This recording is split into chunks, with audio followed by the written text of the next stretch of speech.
Gwyn, you have to apologize to the lady, right now. My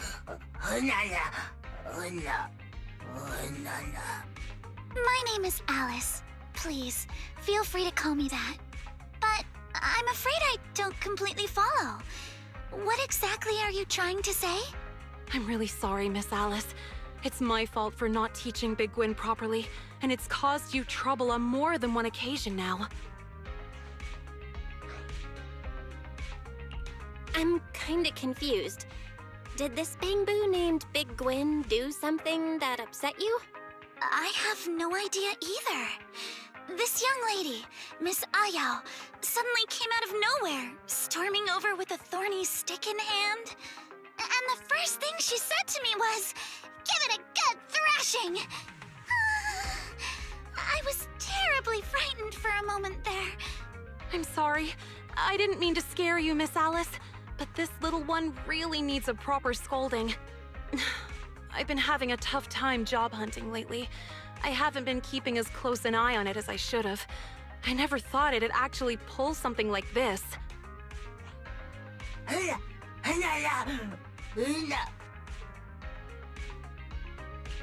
Huh? Could this all be some kind of misunderstanding? Maybe you got the wrong person. That little Bangbu doesn't exactly scream troublemaker to me. Wait, that round little body, the perfectly symmetrical shape, and the zipper on its chest? Are you... I recognize you! Was your owner's boyfriend rescued in the end? Is he okay now? Did he make it home safe? It's all coming back to me. I lost sleep for days worrying about you. I even searched all over the streets, but I never saw you again. Since you're here now, does that mean the money I gave you helped solve the problem? That's fabulous! Oh, right! Is this lady here your owner? Sorry, Miss Alice. I don't have a boyfriend. Big Gwyn made that story up. It was all a lie. Huh? All a lie? You mean you never had a boyfriend who was kidnapped and held for a huge ransom? Wait, so this Bangbu told you its owner's boyfriend got kidnapped and asked you for ransom money? That sounds super sketchy. Alice, you didn't actually give it money, did you? Well, I ran into it for the first time a few weeks ago, and it looked really anxious. It was clearly in distress, and everyone else was ignoring it. So I approached it and asked, "Mr. Bangbu, is something the matter?" It told me that its owner had lost her job and was about to be evicted by her landlord, and that they would have to leave Phylum Heights soon. It said that it would be great if someone could lend it some money. So I gave it some dennies. I told it not to worry about paying me back, and to just help its owner however it could. I didn't think a Bangbu would go so far unless things were truly desperate. You're so kind, Miss Alice. To be honest, there's some truth to what Big Gwyn told you. The company I worked for suddenly laid off a bunch of people without warning and didn't even pay severance.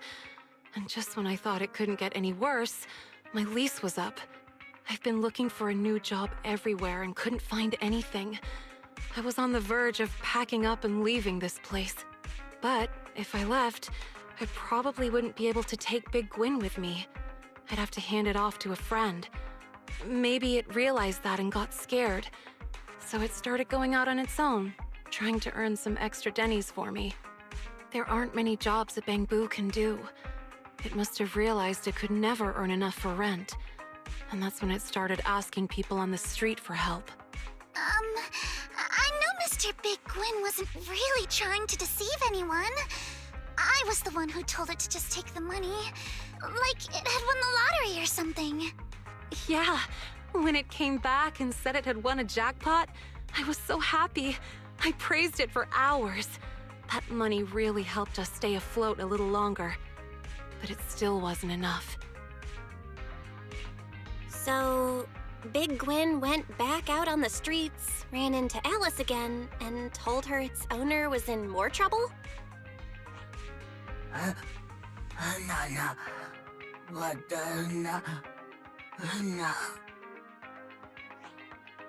still no excuse for you to trick people. No matter the reason, lying is wrong.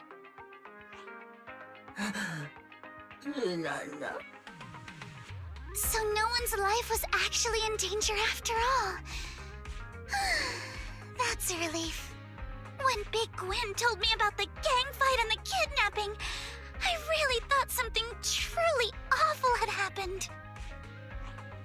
But, Miss Alice, this is your money. Even if you gave it to Big Gwen willingly, it's not ours to keep. Please, take these Denny's back, Miss Alice. It might not be the exact amount, but I'll keep working part-time to repay the rest. I'm really sorry. Big Gwen, we're having a serious talk about this when we get home. You've caused enough trouble.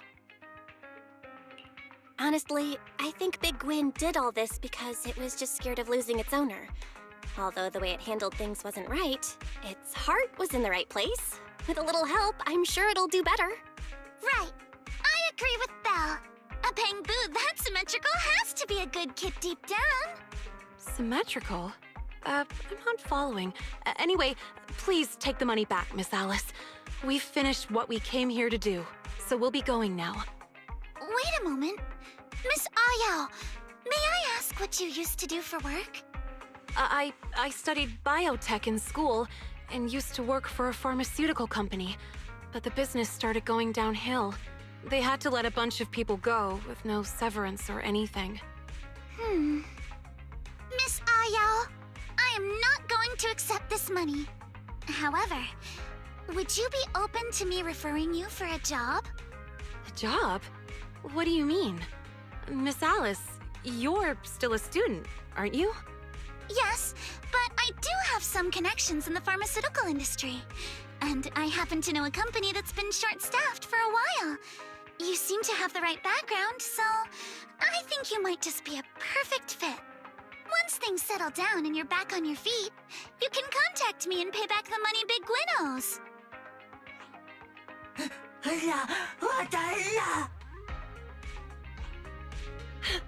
Really? I have a job again? I don't have to leave after all? Of course! Just leave me your contact info, and I'll reach out to you promptly. Miss Alice, even after everything Big Gwen did, you're still so kind to us. I don't even know how to thank you.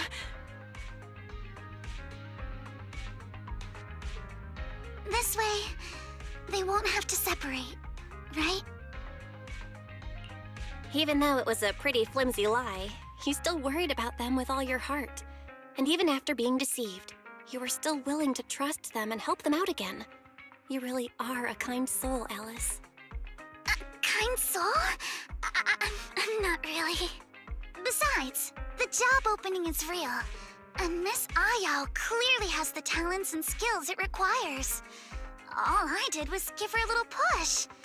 Even without me, she and Big Gwen probably still would have pulled through. Plus, it's clear from her demeanor and actions that she's a kind, honest person. Someone like that will always find a way to succeed, no matter where she ends up. But that's exactly what makes you kind, Alice. You noticed a struggling Bangbu when everyone else just walked by. You saw something in a stranger that no one else did. That's not something just anyone would do. And the more you try to deny it, the more convinced I am. You really are a gentle soul. You...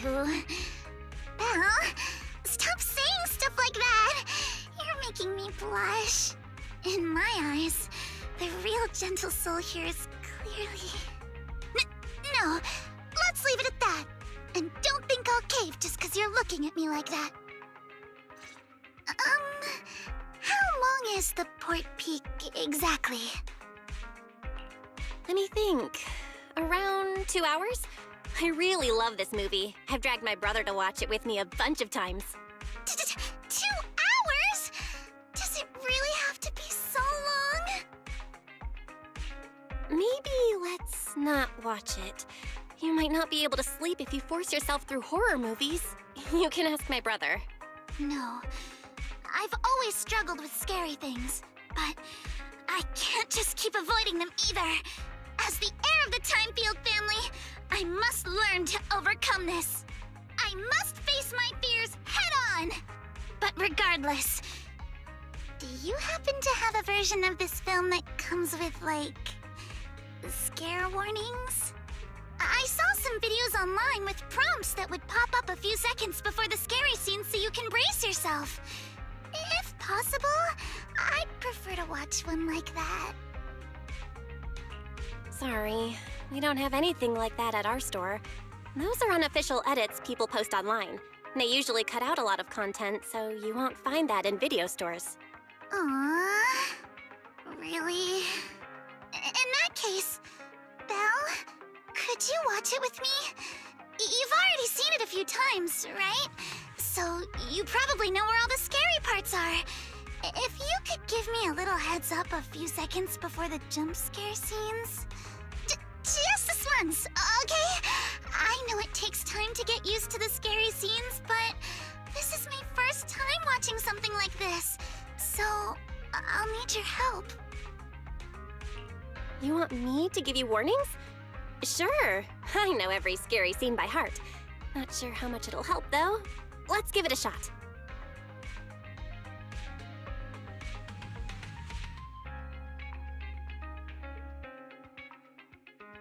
Psst. 10 seconds from now, the lumberjack will pop up from behind the bed in the cabin. The face is really scary. That scene goes on for about 5 seconds.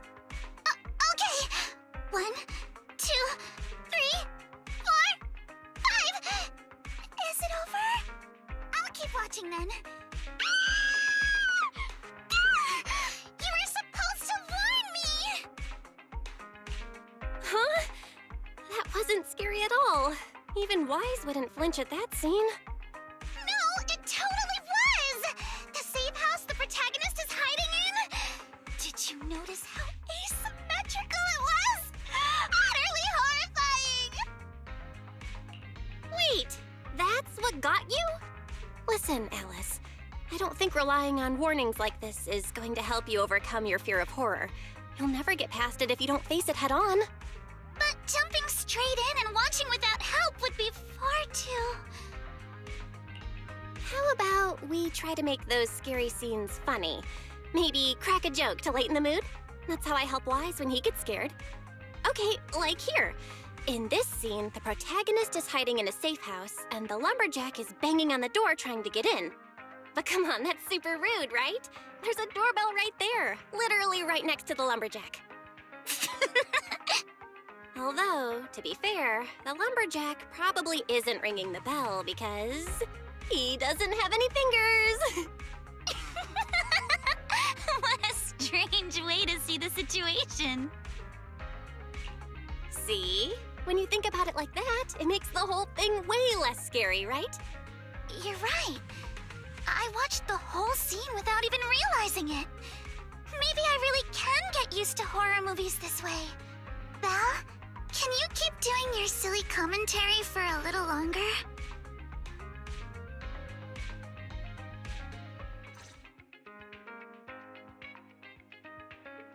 Belle, look! The weather forecast was right! There's still a bit of clouds, but the stars are totally visible now. Now's the perfect time for stargazing. Someone's really excited. Lugging all that gear out here and waiting this long just for the stars to come out. Why, yes! I've been waiting forever for a night like this. The weather's been dreadful these days, and summer would have been over if we waited any longer. I was originally planning to spend the night here, but none of that matters now. Belle, let's look at the constellations. When it comes to summer constellations, you know which one's the most iconic, right? Duh. When it comes to summer, definitely the summer triangle. You're partly correct. Let's go with that. I brought a telescope. Come closer. Let's look for the summer triangle together. Found it! Right there. That's Altair. That one's Vega. And the brightest one over there is Deneb. So that's the summer triangle. Those stars are so bright. No wonder astronomy nerds go crazy over them. That's true. But I didn't come all this way just to see those. Or rather, the summer triangle isn't my main goal tonight. After we locate the triangle, try focusing on the stars around Deneb.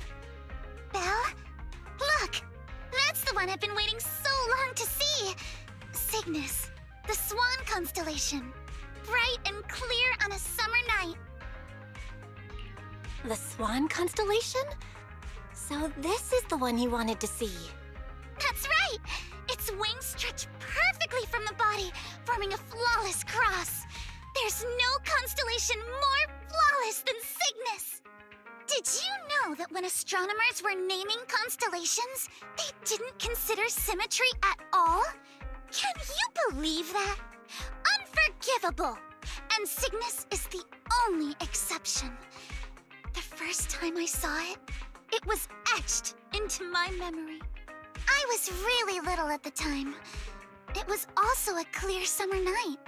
My father took me stargazing. He pointed out the summer triangle, then Cygnus, and told me a story about it. It's about the son of a god who died in a disaster, and his best friend who grieved so deeply he turned into a swan. A tale of powerlessness and sacrifice. The man called Cygnus couldn't save anyone or anything from the chaos around him. In the end, he became a constellation in the face of these tragic changes. A lot has changed since then, but I've never forgotten that night, or that story Dad told me. So that's why you love Cygnus so much. It's kind of a sad story, but I can feel something else too. I knew you'd get it. You see, the man in the story couldn't change a thing back then. But now he's become the heart of the most symmetrical, most orderly constellation in the whole night sky.